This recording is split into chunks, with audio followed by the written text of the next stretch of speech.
Hello, everyone. This is Girl Meets Rugby. My name is Christina Lanham, and this is episode 010. That's right, we finally made it to episode 10. It was a little late in getting here. I have mentioned a couple times on previous episodes about my work schedule, and it has just continued to get a lot more difficult. In fact, I'm now recording this at 6:45 in the morning because that's when I've got time to do it. But yeah, it was one of those, like, I could sleep or I could record, and I desperately needed sleep. So therefore, I had to miss last week. I had a lot of notes written up and I was really excited. So we'll see if we can't fit 2 weeks worth of stuff into one episode. But there's always a thing about life and work balance. And right now I'm completely out of balance, though it looks like things are getting better here this coming week. So I'm excited for that. But software launches are not for the faint of heart. Let me just put it that way. But with all of that, I'm so excited to be back. I've got things to report on just in the world of rugby news. We're going to look at some of the ranking changes week over week for the different teams in the WER and the MLR. And I've got, just some news about, my trip down to Miami and all of that. So I'm really excited to share everything with you guys. And with that, let's go ahead and just kick off the news.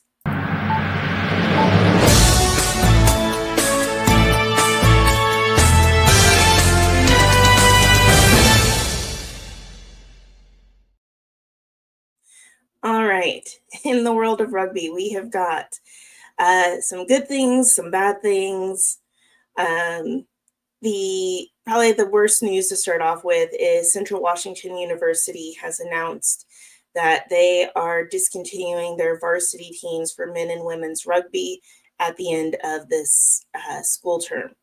So what this means is everyone that was there on scholarship, players who had already elected to go there to attend for next year, now are in a lurch. There is help out there. Was listening to the Rugby Rant podcast yesterday, and they were mentioning that the Golf Report is helping to get them some premium accounts to be able to get their names out there on some various platforms, so that way they can help to find new schools to go to. But it's a real shame to see CWU has produced quite a number of excellent players. They've won some championships, and it's sad to see that they are cutting this program. I'm curious what other sport programs they decided to cut. But obviously, when you're passionate about a specific sport, no other sport matters. But really sorry to hear that. And we'll have to see, how those players are able to get farmed out to other schools. I'm sure that the appropriate overseeing bodies and such will be there to assist and get these players where they need to be. Other news, Chile is going to host the Under-20 Challenger Cup in 2026. So that'll be a fun destination for our up-and-coming rugby stars to go perform at. And Dan Bigger retired. So he had 112 test caps for Wales, but he has officially made his retirement. So thank you, Dan. Wishing you the best in your next career. And then on the MLR side, we had an announcement from the Seawolves. So NFL players Marshawn Lynch and Marcus Peters have joined the ownership group for the Seawolves. So this is really exciting to see. We always want to have more investors into our ownership groups. When you've got a sport like rugby, who's still in its first decade, it's expensive. It's not necessarily profitable. And so you need that ownership group that's willing to help carry and has the long-term vision for where the sport can be. So excited to see that happening for them. The MLR championship was announced for location. So we always knew it was going to be on June 28th, but now we know where it is finally going to be.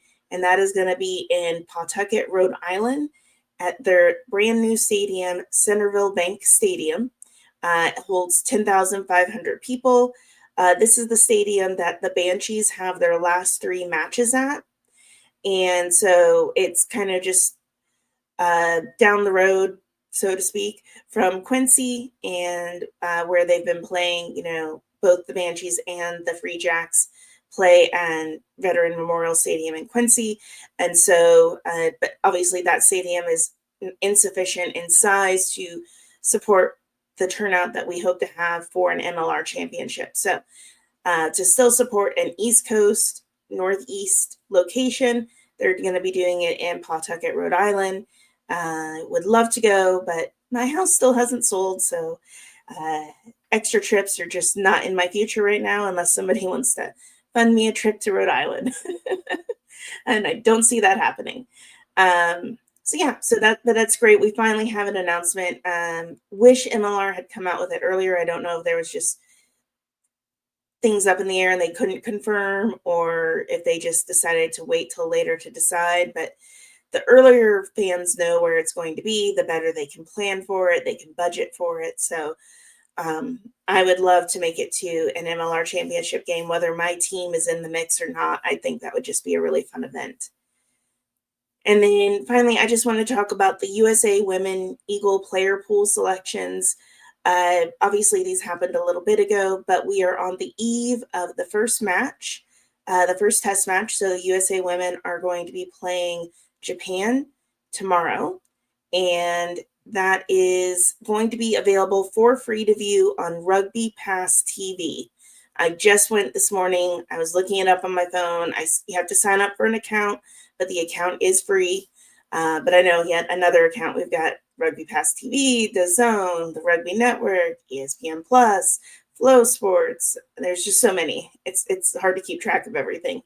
But if you want to watch the test match tomorrow, it is going to be on Rugby Pass TV for free. You do need to sign up for an account, but I highly recommend checking that match out. This is going to be a chance to see, what these women will be looking like as they go into this season. So it'll be a good first view of the team as a whole. Now, with the player selection, we had a number of players picked from WER teams. So about 24 out of the 37 names were off of WER teams. So the Boston Banshees had 7, New York Exiles had 1, the Chicago Tempest didn't have any on this round, but that's their first year out. Next year might be a different story for them. Twin City Gemini had 2. Denver Onyx had the most with 10 players. And then the Bay Breakers had 4. Now, I believe Denver has a game this weekend, if I'm not mistaken. So it'll be interesting to see if they, how they fare with 10 of their players, off to the USA test match. So that'll be interesting. But that's kind of what's going on with USA Women's Rugby. Again, if you want to watch Rugby Pass TV, you can watch for free the match tomorrow. All right, that's everything I know about in the rugby world at the moment. I know there's probably way more happening, but that's what I've been able to gather in my small amounts of free time. So let's go ahead and just jump over into the WER and talk about them a little bit more.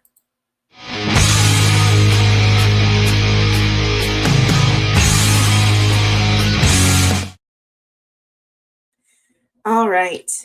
So Denver continues their domination in matches.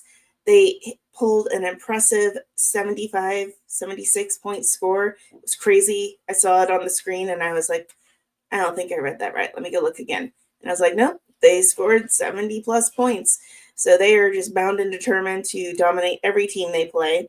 And I think are at the moment probably clear favorites to go into the Legacy Cup.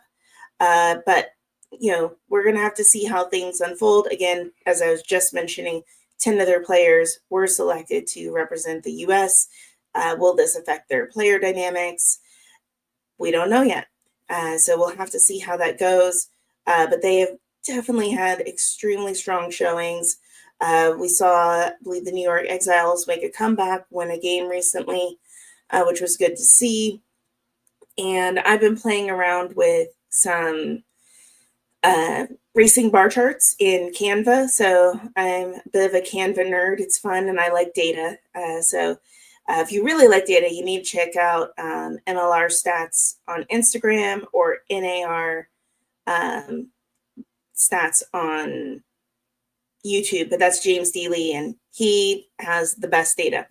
Mine is very weak in comparison to his, but he's got a lot of really great things. But I've been playing around a little bit, and I thought, let's just look over the last few weeks, how the positions have adjusted, where people are sitting. And so we're going to try this out. We'll see if it works. Who knows? So let me go ahead and try and see if I can't share my screen here. And we'll see what happens. All right.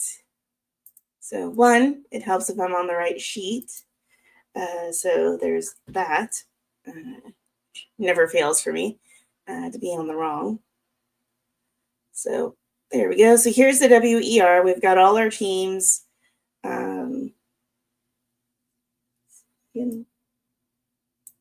Just a little smaller. So there you go.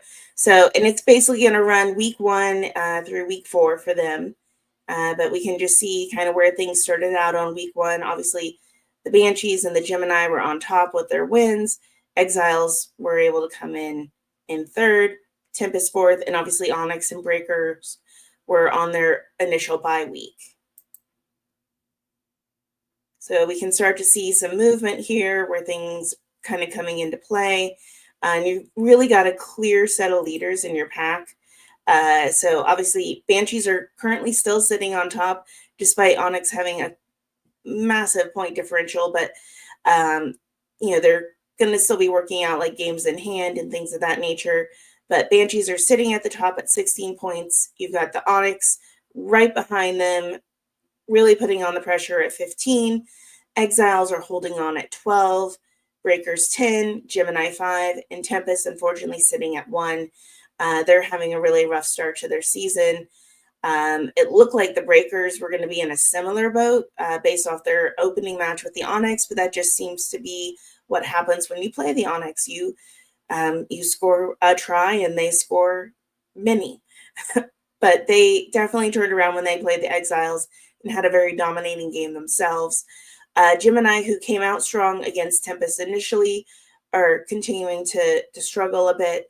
And so we'll have to see how some of these matches turn out over the next few weeks. As we'll get to in the MLR, sometimes there is a lot of shifting and such that you don't even realize until you get further into the season. So nothing is completely written in stone, but that's where they're at right now.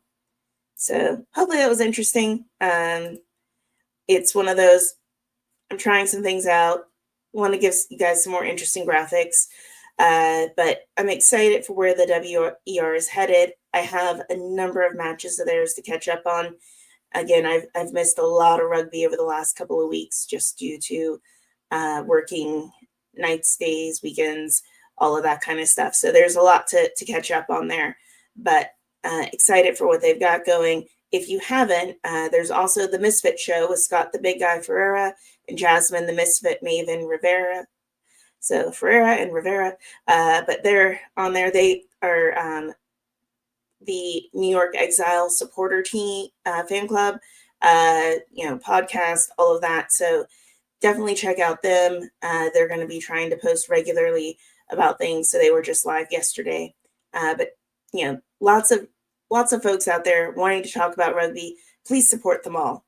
We want to have that out there. So increasing our knowledge of rugby, increasing the fan base of rugby, all of that fun stuff.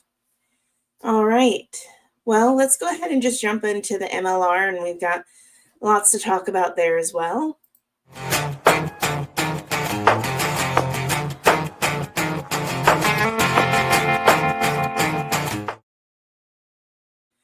Okay, I think we'll kick off with some celebrations.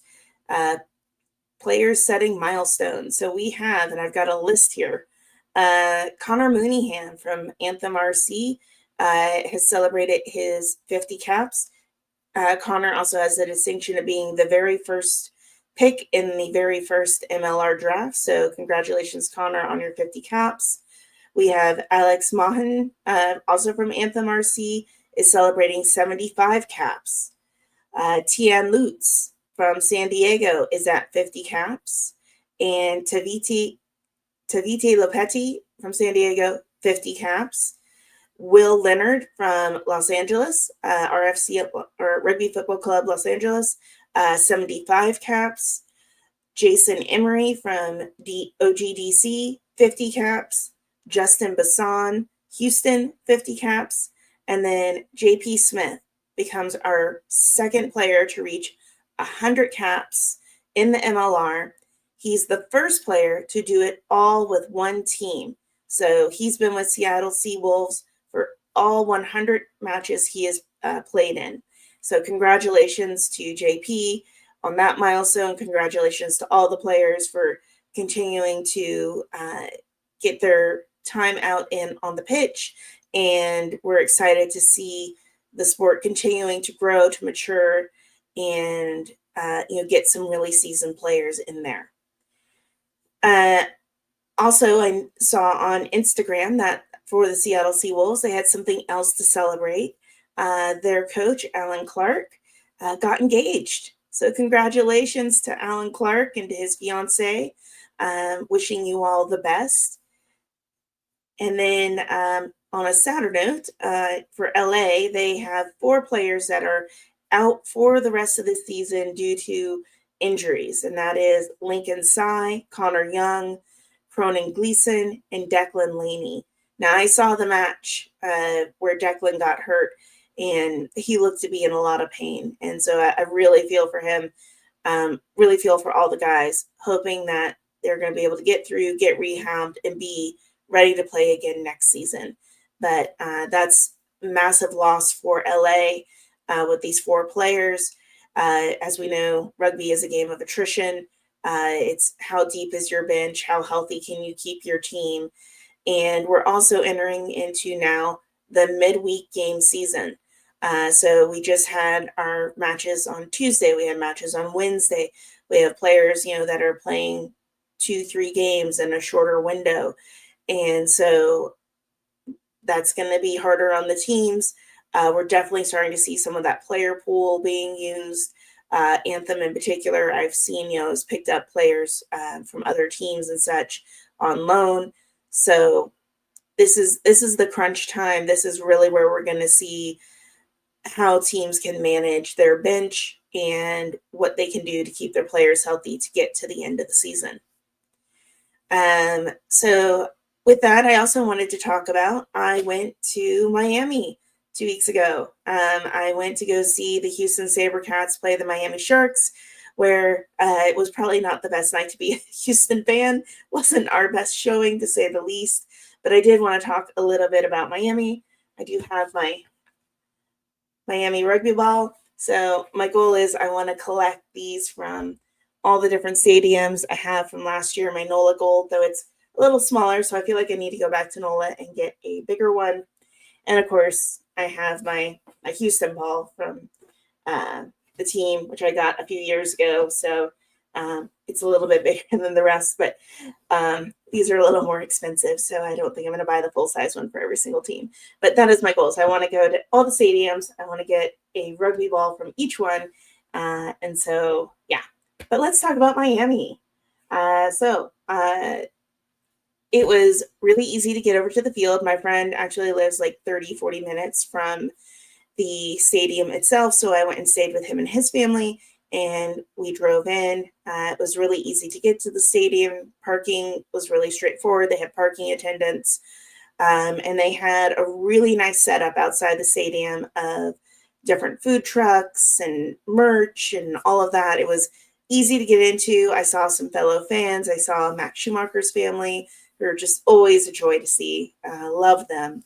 And, as it is with rugby culture, I'm there totally decked out in all my Houston SaberCats stuff. My friends were wearing Miami pink because they're local, so it's only appropriate they support the local team, but no one gave me any flack. There was never any trouble. It was a great time overall. Fan base was awesome. They had a really nice turnout, which I wasn't sure how it was going to be given, Miami had been on, like a 4-game or so losing streak, and sometimes that can affect attendance. But they were there in force. They were engaged, and and they got a win that night, so it was really great for them. And Miami played really well. Houston. I don't know if it's when we have these cross conference games and they're a little further away, if we're just deciding to play a looser team and rest our players for a match that's in conference or not. I don't know the dynamics behind it.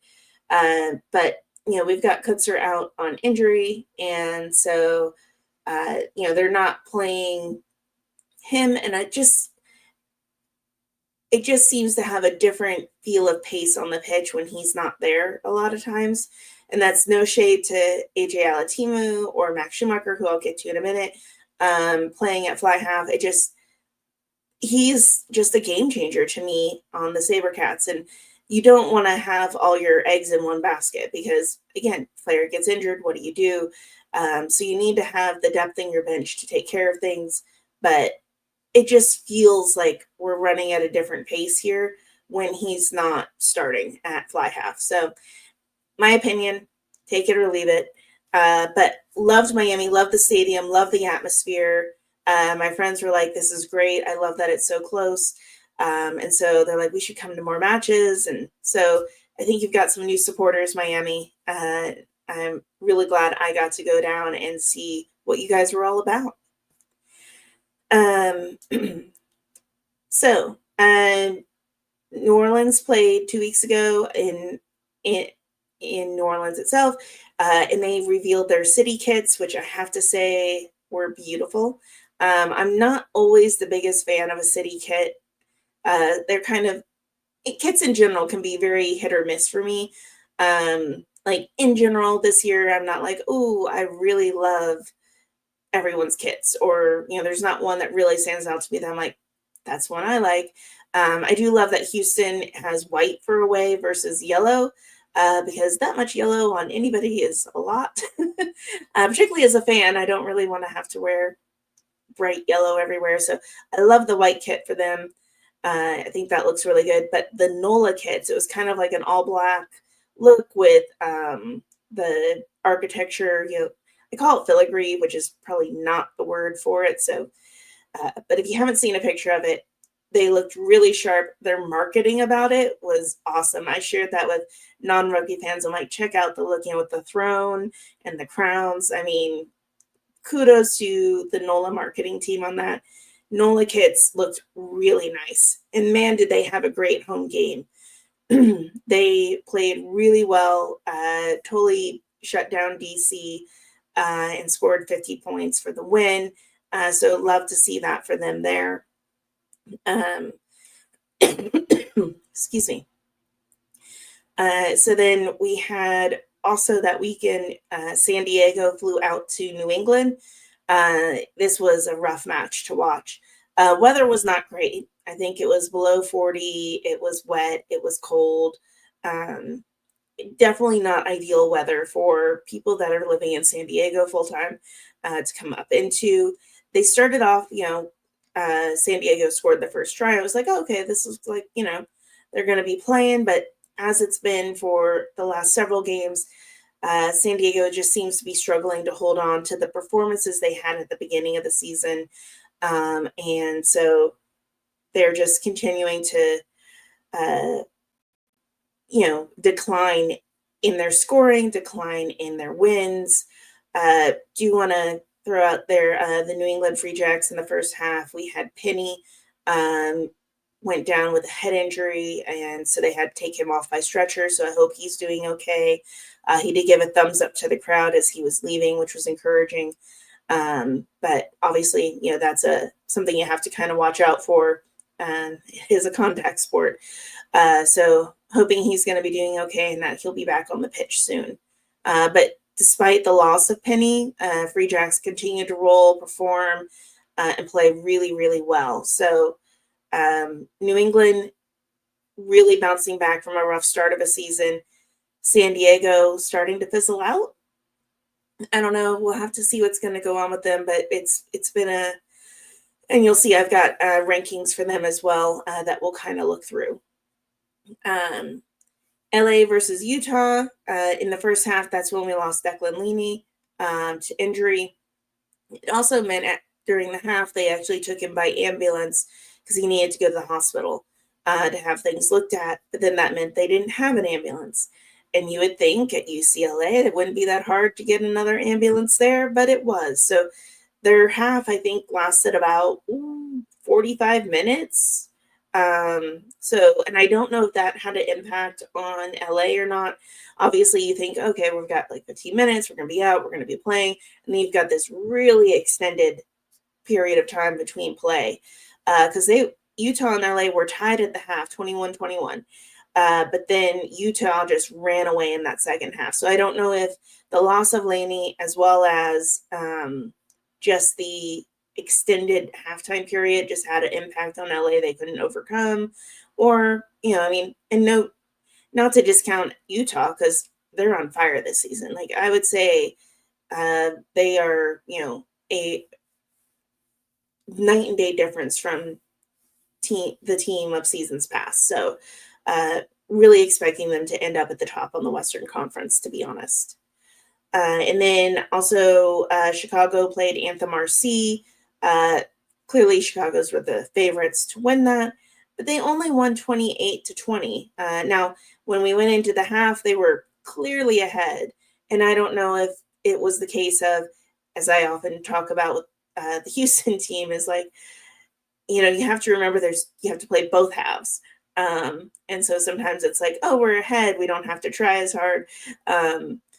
I'm not saying that's the mentality the Chicago team had, but that's kind of where I like to go with that. Is like, you have to remember, play your second half like it's your first half, assume you have to, really achieve and overcome. And sometimes I wonder about players if they're in a comfortable lead or assume that, they're going to be able to beat Anthem easily. And we've seen through a lot of matches where, they have definitely put up a fight. I would say in their last two, I think they played Seattle and was it New England? Let me see here really quick. This is where, so they had a 5-day turnaround time from their game with Chicago to then go play New England. So obviously, again, these midweek matches, these quicker turnarounds, obviously not doing great for Anthem, or if it wasn't that, then they just didn't perform very well. But they lost 6-26. And then they had another turnaround game and played let me see here. So then they just played Wednesday against Seattle, and they lost 19-60. And so that's rough. So they were really in contention for a number of games leading up, but things, again, are they starting to fizzle out? I don't know.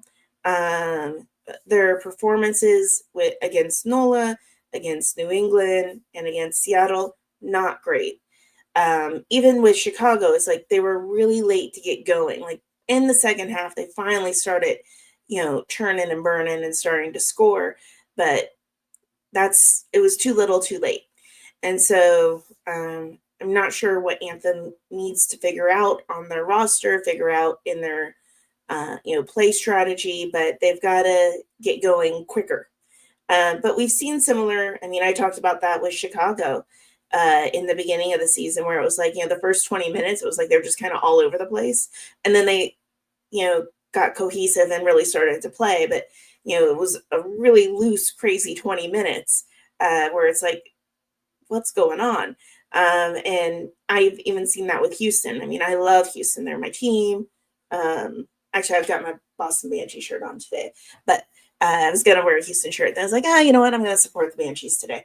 I've got enough rugby shirts. I could wear a shirt a day for a month, no problem. But the Houston team, it's like you can see when they're on and when their defense is on and they're playing well. And then there's times where it's just it's almost lackadaisical for a term. And it's like they just don't, I don't feel the urgency on the pitch of trying to get to the ball, trying to get the tackle, trying to make the good plays. And all teams have been victim of it. I mean, it's not like there's one team who's just every time they're out on the pitch, their performance is completely stellar. But, there's just, having the right mindset going into that game is important. And they just seem to be missing it a little bit. But let's kind of talk about the matches that have just happened. So there were like 7 that were in the Super Brew section, which I suck at still. So I got 3 of the 7 right. It was just, I've given up ever trying to get any of that free merch for winning Super Brew because it's just not going to happen for me. But we had, so we talked a little bit about New England versus San Diego game. That was 39-12 in favor of New England. We had New Orleans versus OGDC. That was 51-29 in favor of New Orleans. Miami versus Houston was 31-22 in favor of Miami. Upset of the week. Upset for me for my flight down there. And I'm like, you didn't win. We had LA versus Utah, which was 28-45 in favor of Utah. Chicago versus Anthem, 28-20 in favor of Chicago. And then we had the Anthem versus New England, which was, again, a 5-day turnaround for Anthem, which was 6-26. Then we had Seattle versus Chicago. This was a 5-day turnaround for Chicago, and they fell at Starfire 28-22 in favor of Seattle. So again, is that quick turnaround? Is that having an impact? We'll have to watch and see. Then we had OGDC hosted Miami, and they was a tight match, 35-37. Miami walked away with the win. Houston versus NOLA was 17-15 in favor of Houston. It was a win. I wouldn't call it a great win. There was definitely some fun discipline issues. Luke Rogan, man, I felt for him. He had to deal with a lot on that pitch. Few people needed to be in timeout, I think. And then we had San Diego hosted Utah, 18-31. Utah really ran away with that one. Then we had New England versus LA, which was a 4-day turnaround for New England, which was 23-21. New England just pulling out that win. Again, would their performance have been better had there been more rest time? And then we had Anthem versus, hosting Seattle, and that was that 19-60 Seattle with the 60-point win, which they did desperately need. So with that, let's see if we can't jump over and look again at rankings. I thought I'd just kind of show you how things move along here. Let me move back a page again, because of course I'm never fully prepared when I'm showing this stuff. So it's, again, all a work in progress, but we can kind of see here. So we've got 11 weeks to look at. So let's start off with the West. And we can kind of see, Legion was really holding up there for, about 5 weeks, 6 weeks. And then we had Houston start to go ahead and jump up. And then you just start to see Legion fall, but Warriors just continuing to improve. And right at the end, Seattle, who I felt was really out of contention, now not so far off. They're just a point behind LA, 2 points behind Legion. So that 4th position, there's some really tight competition for that. And then I fully see Warriors going to the top. As much as I love the SaberCats, as much as I want them to win the conference, if the Warriors continue to perform the way they've been performing, I totally see them, overtaking. And then let's go ahead and look over in the East. Now, don't freak out if you're like, Old Glory had more point differential. I'm not that great at racing bar charts, okay? So it just gives the numbers, and if they're all there together, it's just consider it a tie. So here we go. We had kind of the Sharks pop out, and then the Hounds really held on until this week, and then there's just a lot of shifting between, second, third, fourth, fifth. There's just a lot of movement there for a while. Free Jacks really making that comeback, jumping up. Obviously, they've got a game in hand, so that's why they're sitting above the Hounds right now. But, depending on how the Hounds perform, that lead could hold. So you really, again, have your top two teams really close in contention on both sides of the conference. And then spots 3 through 5 are really tightly contested on both sides. Obviously, Anthem, they're not in contention. They're just not. And unless they can pull out a number of 5-point wins at this point against people in their own conference, they're not going to be in contention. So we can essentially look at 5 teams in the West, 5 teams in the East, and talk through them. But if you look, last year, the West was just super dominating in points compared to the East. This season, it is much more equitable. There's a lot more parity between them. And so we've got a really even lineup, it looks like, between the two groups. So it'll be interesting to see how things play out over the next few weeks and where this goes. But ultimately, we are basically kind of very similarly ranked between both conferences, and it's gonna be a fight to the end, I think. All right, set myself back up there. So that was my fun MLR showings. I don't have anything additional to talk about at this point. Again, I'm hoping to get into a more normal work schedule where I can post every week, as well as try and get some extra content out there midweek and such on various social medias. But let me know what you think. Girl Meets Rugby on all the socials, YouTube, Instagram, TikTok, Facebook. I've got podcasts on Apple Podcasts and Spotify now. So yeah, all of that's out there. I really love feedback on how things are going, and wish you all the best and have a great day. Take care, everyone. This has been Girl Meets Rugby. I'm Christina Lanham, and this was episode 010.